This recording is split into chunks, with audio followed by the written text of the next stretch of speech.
On behalf of the Notre Dame senior alumni, welcome to the inaugural event of our God, Country, Notre Dame Signature Event Series. This series includes 4 events during the year, each featuring a fun way for all alums, not just seniors, to engage at the local club level. The other events will be rolled out each quarter over the next 9 months. Today, we are joining a virtual roundtable of Notre Dame ROTC alums sharing their experiences of their time at Notre Dame and in the military, and how their time at Notre Dame helped shape their military careers. The Notre Dame Senior Alumni Group is happy to be able to sponsor this tribute to all who have served their country in honor of Veterans Day.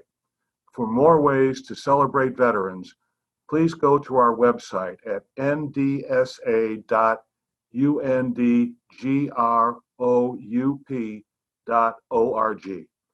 Thank you for joining us, and go Irish.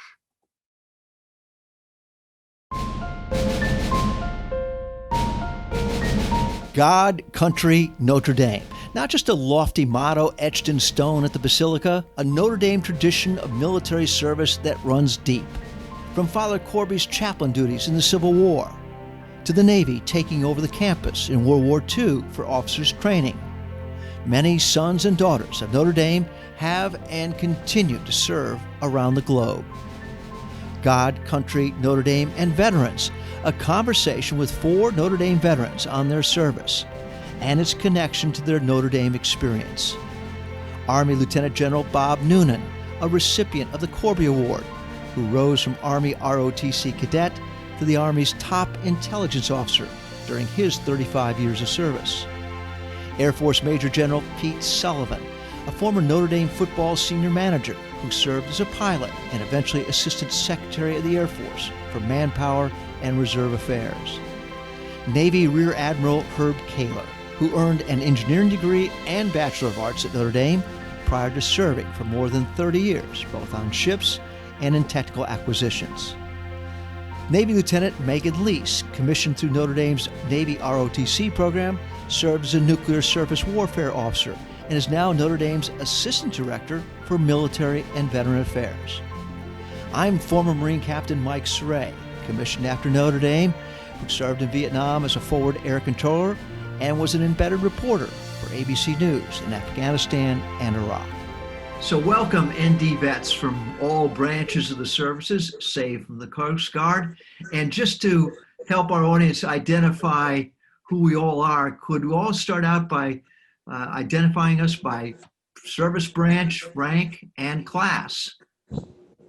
Starting with Bob Noonan. Yeah, good day, everyone. I'm Army Lieutenant General retired Bob Noonan, and I'm from the class of 1968. And I'm Pete Sullivan, Major General, United States Air Force Reserve, class of 69. And I'm Herb Kaler, Navy Rear Admiral, and I'm in the class of 68 and 69. I'm Navy Lieutenant Megan Leis, Notre Dame class of 2011. I'm Mike Cerre, former First Lieutenant in the Marines, class of 69. And I can't tell you how much fun that was for a lieutenant ordering all these general officers to do something, and they did it. I mean, it's amazing. Thank you all. Hey, I'm kind of curious about if any of you were really aware of the deep Notre Dame military connection before you went there. I mean, there's a long, rich history.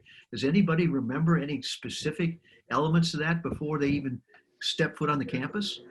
Well, I can remember my older brother went a year ahead of me to Notre Dame, and my dad drove me up to the campus for a football game, and I can remember going to the Dome and going to other places, but the God Notre Dame, Country Notre Dame on the Basilica and the names of the World War II World War I dead really impressed me.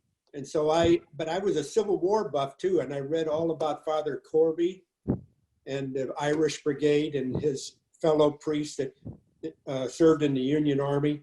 And so that connection just stayed with me forever. I've read all kinds of books on Corby and the Irish Brigade. And it's just, from the very beginning, I said, this is a nice match, because I was going to go into ROTC. And Bob Noonan, you won the Corby Award in 2018. Did you know much about him before you even got to Notre Dame? I did. Not before I got to Notre Dame, no. I did later in life when I was studying at the War College. We go out to Gettysburg and you see the rock where he gave total absolution. But before I went the first time I ever saw Notre Dame was the day I arrived there, freshman year. But my dad used to talk about Coach Leis a lot. And if you look at how many of the guys that played football at Notre Dame then went on to World War II, distinguished themselves, and in fact came back to Notre Dame. So I knew there was a history of service to the country. And even with Coach Leis, he would serve. Mm-hmm. And yeah, Coach Leahy served. And I think, Herb, you told me about, was General Sherman's wife? Yeah, I had read about during the war, he had put her someplace and he put her here at Notre Dame. My experience, I didn't know much about the military at Notre Dame, but my father and grandfather were both Navy. So and I actually moved to South Bend the end of my junior year of high school. So I went to South Bend Central my senior year. And so I knew about Notre Dame at the time, and I needed a Navy scholarship to come here. So that kind of got me into looking at Notre Dame for the Navy. Since all of you, except for myself, were ROTC, I'm curious to know, what got you interested in the military in the first place? And in talking with you, it seemed there was always a family connection that had you thinking of military at a very young age. Starting with Pete, how about yourself? Well, my dad was career Air Force. He fought in World War II. He's a P-38 ace in the Pacific. Megan, and I saw a great picture of you getting your commission at Notre Dame with your father, former Air Force pilot, commissioning you. That's right, Mike. Yeah, my dad is a U.S. Air Force Academy graduate. He graduated in 1972. He was a B-52 pilot and transitioned to the Air National Guard after about 10 years on active duty. So spent most of his career at the DC Air National Guard. But he certainly encouraged a career in the service and helped me discern that maybe the Air Force wasn't right for me, but the Navy was a good fit. So he certainly set a wonderful example. And Bob, you win the prize. Both of your parents were in the military, I understand. Yeah, my dad enlisted in the Marines to pay back his college right before Pearl Harbor. So he was in the 1st Marine Division at Guadalcanal, Peleliu, and in New Guinea. And my mother, they were engaged at the time, and she had just graduated as a dietitian in Boston. I'm also from Boston, Herb. And she said, the heck with this. She joined the Army as a dietitian and was assigned to the 5th Army Hospital, a field hospital, in North Africa and in Italy. And then I had another uncle that was a paratrooper in the Army and great uncle that had fought in World War I. So the service was, nobody was a career service person, but it just seemed to me it was kind of expected of you to continue service.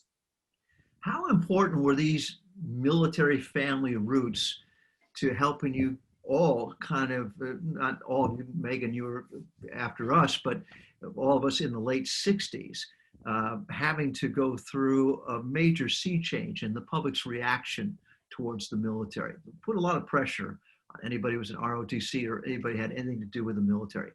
How did this deep family connection kind of help you get through that period?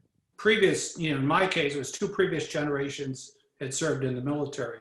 And it was something to do. Now, certainly, as our time at Notre Dame, the war was expanding significantly, and it was not a popular thing at all. A lot of our classmates were joining protests and marching against it. However, I just thought it was something that I should do, and so I think that idea that both my parents had served, and I thought it was just an obligation for me. And I also wanted to be honest with you, just see.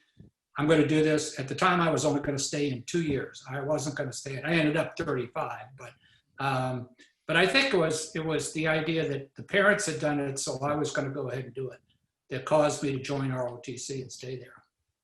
Pete, you reminded me of something that I had forgotten about what the protocol was on the campus regarding uniforms your senior year as things got very, very critical.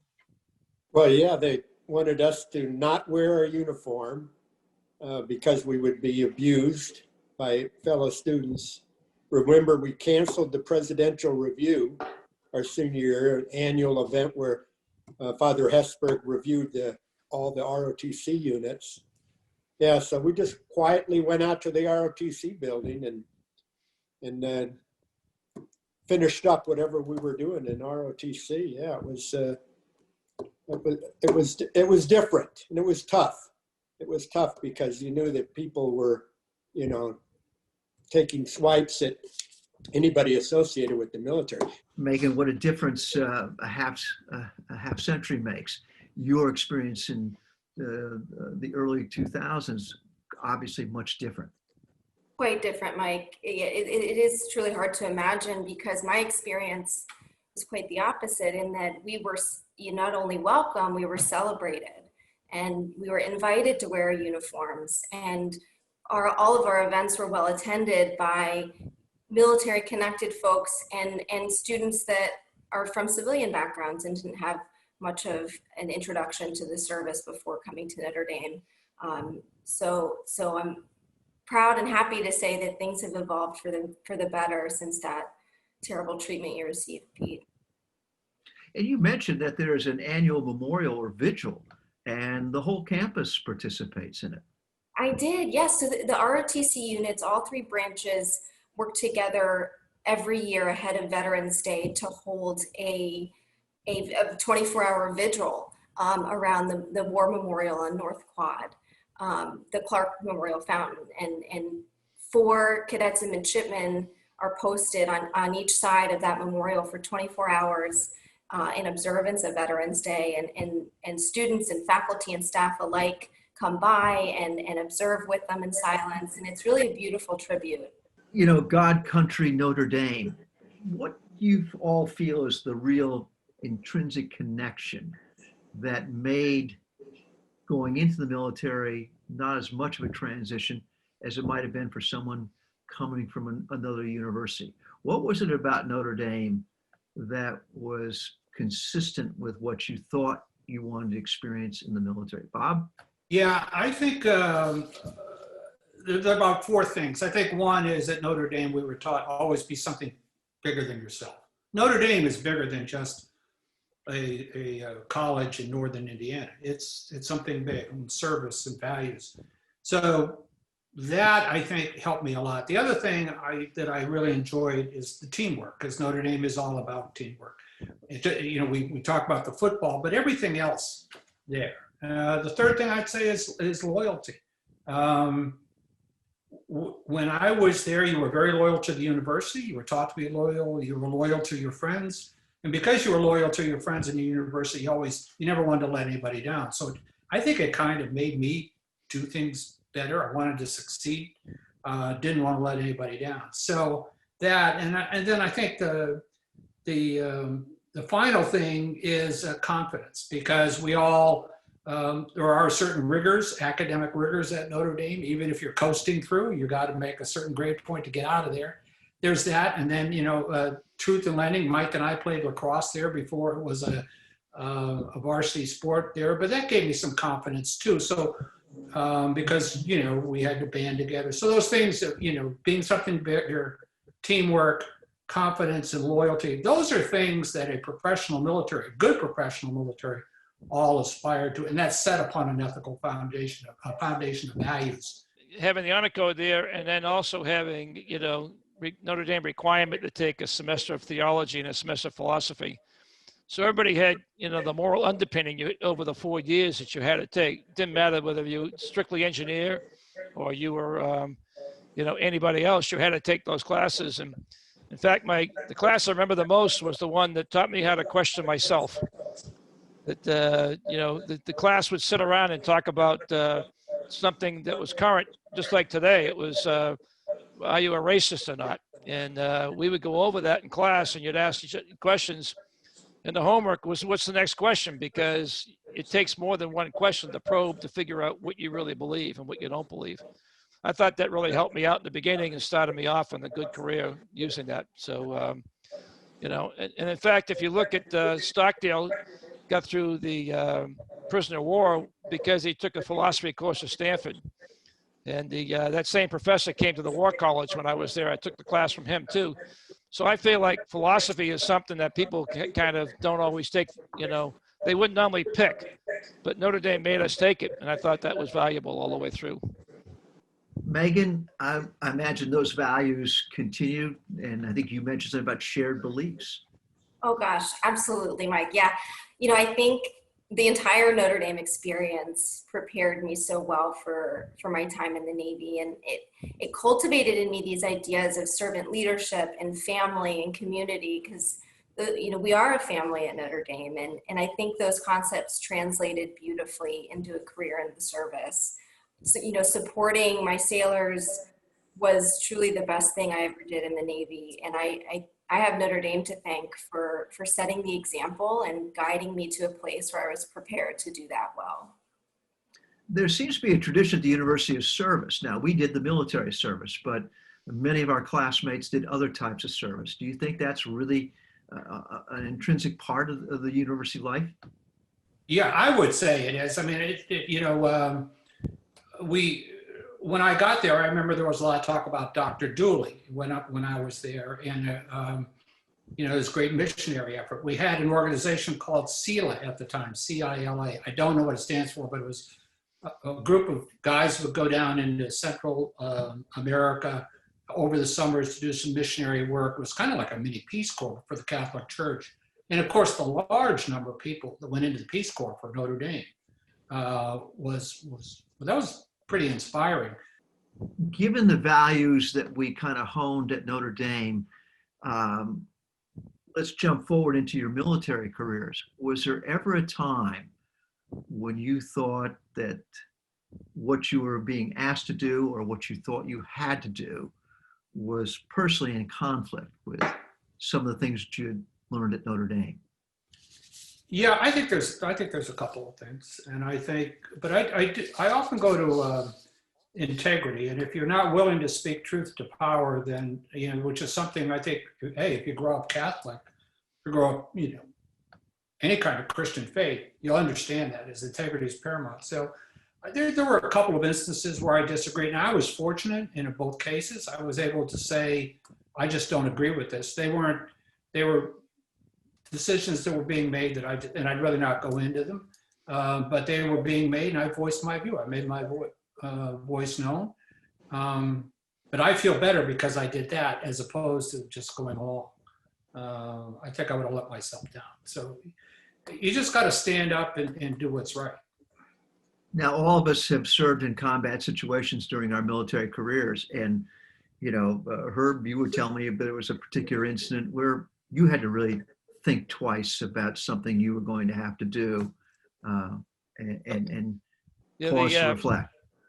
Yeah, some of the things, having being a CEO of a surface ship, you had to you had rules of engagement, probably the same as the Air Force and Army, but you always up against the shore somewhere, and somebody could shoot out at you. So we always didn't want to take the first hit. We wanted to be prepared so we could. But in preparation, you don't want to be taking a pot shot on somebody and creating an international incident. So it's a fine line between, defending your crew and making sure everybody goes home safely, and shooting too soon. Father Hesburgh used to talk about the ethical warrior. Is it possible to be that? Megan, what do you think? Is that a term? Is that even possible? I think so, Mike, and I think the realities of the world we live in are that an armed service is required, and I would certainly rather one filled with Notre Dame grads whom I know have a background in ethics and in the principles that Notre Dame holds dear, at leading the charge in the armed forces rather than someone who might not. So I do think, yeah, absolutely. Bob, you mentioned use that refrain when someone really put you on the spot and said, why military training, why ROTC on a Catholic university campus? Right. Yeah, that happened in 2001 when I was there giving a lecture at a Q&A afterwards.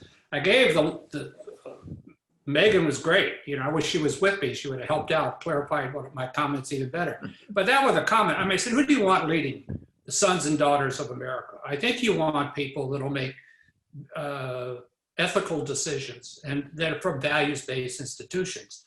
And that are people that are well-educated, again, this values thing, so that we don't have the mistakes we had in Vietnam. You can go back to lots of them, the My Lai massacre and thing. I'm not, there's service academies that produce outstanding young men and women, and then the rest of the universities need to provide their share too, because there's a big demand for officers. I just think you need to have people value-based, believe in civil discourse, not afraid to make the tough decisions, and really, really care for their people, and don't get away from that, their education and their training. Because if you get in a stressful situation, and Mike, you know this, and others have been in combat, you will revert to three things: your training, your education, and your values. And if those aren't solid, when you're in a stress situation, in combat especially, you're going to make stupid decisions. So people that come from good values-based institutions that have got a good education and paid attention and are trained by a very professional military, they'll do better than just people that are pulled off the street.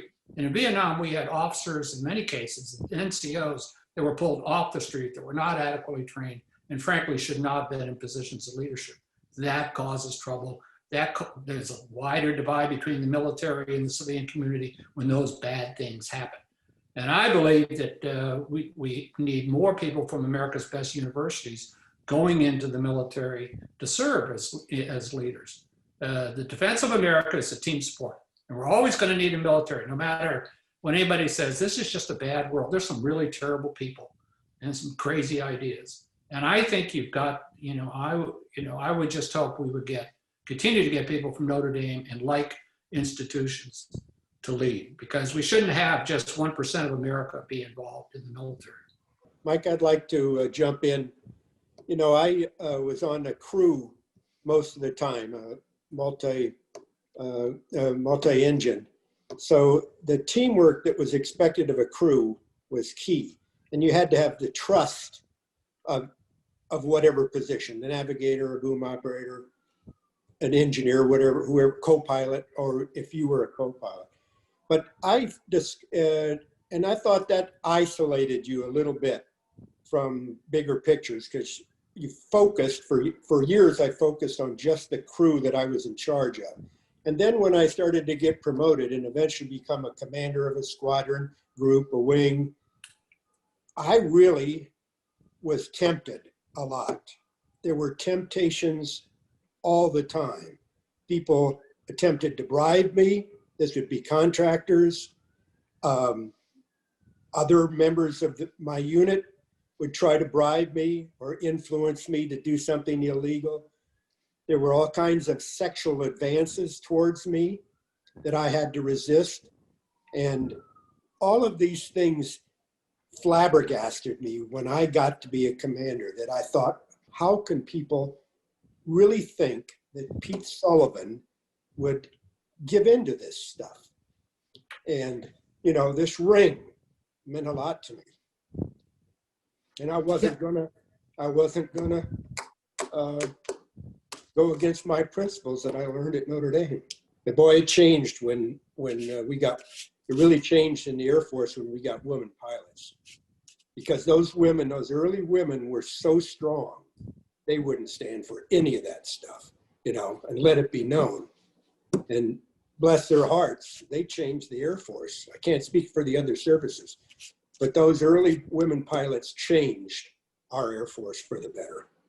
I think I can speak for the others here that I don't know how we would have all fared in the gender bias issue coming from an all-male university in the late 60s.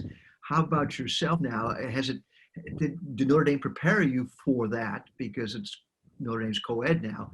I was, Mike. And firstly, to Pete's point, I have to just say how grateful I am to these women that came before me in the service and really cleared the way and made it possible for me to serve in this way. And, you think about these women every day, and I did.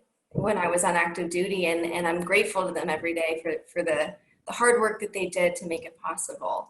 But I do think Notre Dame prepared me for those instances, and it's certainly not perfect, and there are instances of gender bias, among other biases, in the service still. However, I think the gift that Notre Dame gave me was the tools to face it head on, the confidence in myself as, you know, as a woman, as an individual, and as a leader, to stand up for myself and stand up for those around me. So I think Notre Dame truly prepared me to meet those challenges head on. As Bob mentioned earlier, less than 1% of Americans have had anything to do with the military during what has become the longest continuous period of armed combat the country's ever had. Do you think the presence of ROTC on campus is a way to acquaint those who have had no contact with the military at all to understand it a little bit better? Oh, I think so. I know having a military person in the class, I mean, a lot of times I've been someplace even after I get out in executive development where I was not a military person in the class, but I was able to bring into it different aspects of what we were thinking and that type of thing. Even executive development programs and that they'll have a military person in the class, and it's amazing how people will talk to you saying, I never realized any of that stuff. In the 60s, the Ivy League kicked the ROTC out. I mean, they were burning the ROTCs and they were throwing them out. And they realized later on that some people went through there and they were getting degrees in international relations and all that type of thing. And they never knew the function of a military and how, you know, if you're going to negotiate something, having a ship off the coast can mean something without shooting a weapon or not. And so there's a way to do that. And so if you really want to have a good foreign policy, you can't have a foreign policy with just one leg of it. You need all the legs. And so they decided to bring it back, which I thought was a big plus a couple of years ago. And so I think Notre Dame always kept it. I know Father Hesburgh always fought to keep it. And I think we all benefited from it. Since all of you have served in the military, do you think on Veterans Day you participated in it a little bit differently than your colleagues, maybe professional colleagues, and maybe even some former classmates? Well, Mike, sometimes what I do, and I do this more on Memorial Day than Veterans Day, but maybe call some of the guys I served with in the past. And I think all of us, you build a pretty, I was going to say Rolodex, but Megan wouldn't even know what a Rolodex is. But I would say as a strong director, you have contacts of people you served. And I would say some of those people I served with in the military, I still remain very close to. Shared sacrifice. And so it's not unusual just to pick up a phone and say, hey, how you doing? So I think to answer your question, yeah, it's a little different, but that's what I do on Veterans Day. And Bob, your class of 68, really suffered many fatalities, and some of them are very close to home for you.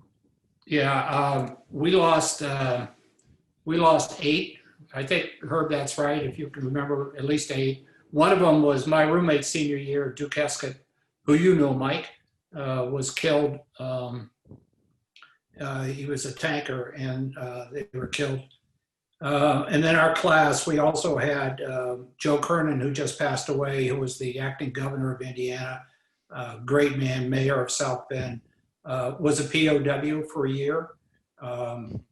In North Vietnam. And then Rocky Blyer, and everybody knows his story, and he was our football team captain in 68. So yeah, I think the class of 68 invested in that war significantly, and unfortunately not everybody was able to come home. So it is a meaningful time. When did it all change? When did the respect come back for the military? How long did you think it took to regain its military, regain its public recognition? Pete? I think it happened in the Reagan administration.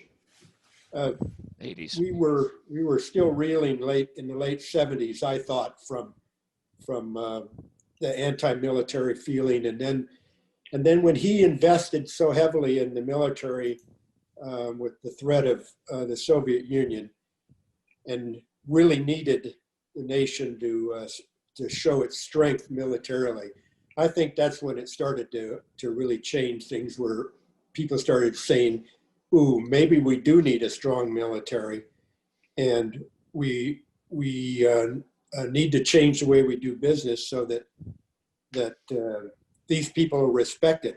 And of course, we were in the late 70s, we could hardly get anybody to join the Air Force. I think Desert Storm was the big turning point. And I think the military, you had Colin Powell was the chairman, and you had this corrupt, crazy man, Norman Schwarzkopf was the operational commander. But it was all done professionally, and the conflict was over in 3 or 4 days. Now they were over there 6 months getting ready, rehearsing. But as far as executing, and it was a joint operation, everybody was involved, all the services. And there were very few casualties. I think in the American psyche, that's the way they wanted it to go. I also think that that our peers, many of the people on this video here, I think they kind of grew up a little bit and said, maybe we did the wrong thing.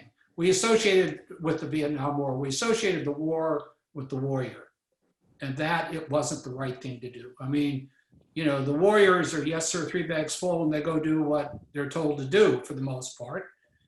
And I think, people kind of felt bad at the way Pete, the story he told is just unbelievable. But it's not, uncommon. And people walked away. I know when I came home, people would say, hi, how are you? But they were always looking at you like, have you gone crazy? Are you a baby killer and all that stuff? I get that. We're done with that now, as far as I'm concerned. That's all past. But I do think Desert Storm was the turning point. And I think people gained a lot of appreciation. Plus the professionalism of the military now is unbelievable. I mean, it's a different force than, I'll tell you, the Army is a different Army than I joined in 1968. I'll guarantee you that. And so when you go out and see these great young men and women together doing these unbelievable things, well-educated, very technically focused, it's inspiring. In the Navy, we changed a lot of requirements. It turned out, everybody thinks an enlisted guy just comes in and does his job, but if you don't get a college degree, by the time you're chief, you're not going to make chief. And so they really stiffened up a lot of requirements for them and became more professional service, because they added the education to the on-the-job type of training that we normally do. Well, I had a little bit of a second military career as an embedded reporter, and I agree with Bob that I could really see everything change after the Gulf War, and then certainly after 9/11, after the invasion of Iraq. The military had really risen in everyone's esteem. People were much more familiar with it. And again, echoing your comments here, a much better military than the one I joined in 1969. So that's a world apart, a world of difference. And there's also probably a world of difference of what's being done for veterans on campus today. And Megan, your program is God, Country, Notre Dame, and Veterans. And it's amazing what you guys are doing for veterans. Well, thanks, Mike. Yeah, as you might know, the Office of Military Veterans Affairs is relatively new to campus. It was launched in 2017 by Reagan Jones, who's a decorated Marine who came to Notre Dame in 2014. And our mission on campus, if I might, is threefold. So we strive to make the Notre Dame experience robust, inclusive, and vibrant for military-connected students. We want to achieve excellence in undergraduate, graduate, and professional education for these students. And then we want to enable Notre Dame to be an example, to set the example, to be a model of engagement in the military and veteran space. I understand you're actually recruiting veterans and being very proactive in trying to get veterans to think about coming to Notre Dame. We absolutely are. We're looking to approach these service members to the left of their transition. So we want to advertise this opportunity to get them on campus before they step out of the uniform. What do you do to help them overcome some obvious obstacles, like about $75,000 a year Yes. and probably 800s on their board scores and things that none of us would have even come close to achieving? How do you get them in? Well, to start, Mike, we're proud to say that starting with this academic year, Notre Dame has once again strengthened this commitment to service members thanks to the expansion of the university's Yellow Ribbon program by ensuring that each military connected student essentially receives the full potential of the Veterans Affairs match. So in reference to those 75,000 reasons that things might be a little difficult, but the Yellow Ribbon program allows colleges and universities to enter into a voluntary agreement with the Department of Veterans Affairs to contribute funds to a veteran's unmet tuitions and fees when these expenses exceed the amount that's payable under Chapter 33. Megan, how do you help them overcome that cultural transition, which has got to be enormous? They're older, many of them are now married. How do you get them to assimilate into the university culture? Well, we partner with this wonderful organization known as the Warrior Scholar Project, and they're a national organization that works with selective institutions like Notre Dame across the country to host 2-week programs during the summer usually, where we invite these current service members and veterans to our campuses, and we host essentially an academic boot camp. And we're supported by Notre Dame faculty and staff, and they offer writing seminars, they offer courses in political science, in the STEM fields, in business fields, in entrepreneurship, and other facets of business that sort of allow these students to get a taste of what life on a college campus is like. If we go to the normal donation portion of the website, Notre Dame's website, can we specifically allocate our contribution to the Veterans Program? You sure can. It's called the Notre Dame Veterans Fund. All right, great. Thank you for all the great work you're doing. And thank you all for participating in this Alumni Veterans Day event. And most of all, thank you for your service. We appreciate it. And looking forward to seeing you all again, hopefully back at campus someday. Thank you much.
God, Country, Notre Dame. Not just a lofty motto etched in stone at the Basilica, a Notre Dame tradition of military service that runs deep. From Father Corby's chaplain duties in the Civil War, to the Navy taking over the campus in World War II for officers' training. Many sons and daughters of Notre Dame have and continue to serve around the globe. God, Country, Notre Dame, and Veterans, a conversation with 4 Notre Dame veterans on their service and its connection to their Notre Dame experience. Army Lieutenant General Bob Noonan, a recipient of the Corby Award, who rose from Army ROTC cadet to the Army's top intelligence officer during his 35 years of service. Air Force Major General Pete Sullivan, a former Notre Dame football senior manager who served as a pilot and eventually Assistant Secretary of the Air Force for Manpower and Reserve Affairs. Navy Rear Admiral Herb Kaler, who earned an engineering degree and Bachelor of Arts at Notre Dame prior to serving for more than 30 years, both on ships and in technical acquisitions. Navy Lieutenant Megan Leis, commissioned through Notre Dame's Navy ROTC program, served as a nuclear surface warfare officer and is now Notre Dame's Assistant Director for Military and Veteran Affairs. I'm former Marine Captain Mike Cerre, commissioned after Notre Dame, who served in Vietnam as a forward air controller and was an embedded reporter for ABC News in Afghanistan and Iraq.